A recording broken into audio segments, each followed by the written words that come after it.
open your MS Excel application and go to your data. In the first example, we are going to make sure only a specific time frame is included in our table. Select all the cells you are going to use, then go to your ribbon, select Data, and click in Data Validation. Go to Settings, and in the Allow option, select Time, and enter the range you want to use. For this example, we are using 8 a.m. to 5 p.m. Then go to Input Message and enter the title you want and the input message to help clarify the purpose of the cells you want to complete or specific instructions to complete the table. Once you finish, then go to Error Alert, and for this example we are going to use Wrong as the title and once again instructions or alert warnings to complete the table correctly. Once we finish, click in OK and proceed to fill all the blanks in the table. Once you start, you can see the instructions in the yellow box to complete the information. Let's complete the cells B2 to B5.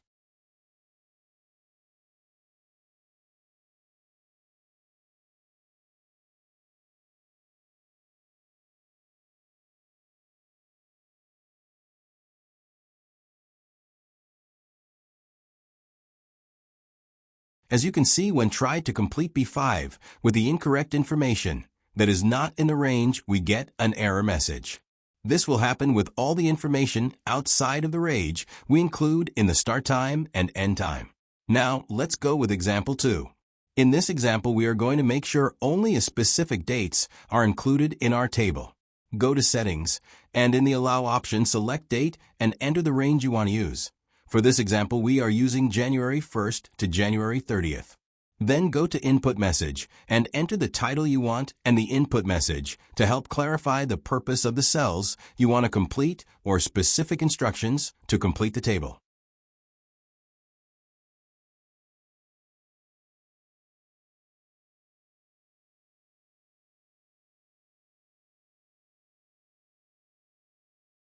Once you finish, then go to Error Alert, and for this example we are going to use Wrong as the title and once again instructions or alert warnings to complete the table correctly.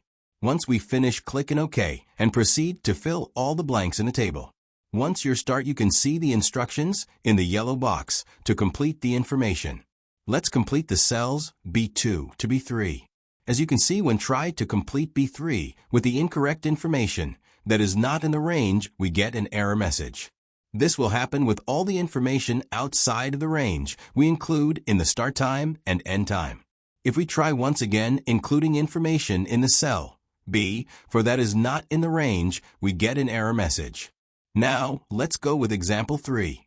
In this example, we are going to make sure only specific items in a list are included in our table. Go to Settings, and in the Allow option, select List. Then click in the option source and enter the range you want to use. For this example, we are using a pre-made list in the tab called List. We are using cells A2 to A11.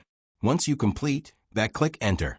Then go to Input Message and enter the title you want and the input message to help clarify the purpose of the cells you want to complete or specific instructions to complete the table.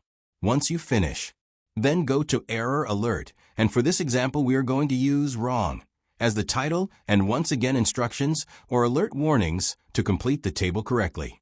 Once we finish, click in OK and proceed to fill all the blanks in the table. Once you start, you can see the instructions in the yellow box to complete the information and also a drop-down. Let's complete the cells B2 to B4 from the drop-down. As you can see, when tried to complete B5 with the incorrect information that is not in a range, we get an error message.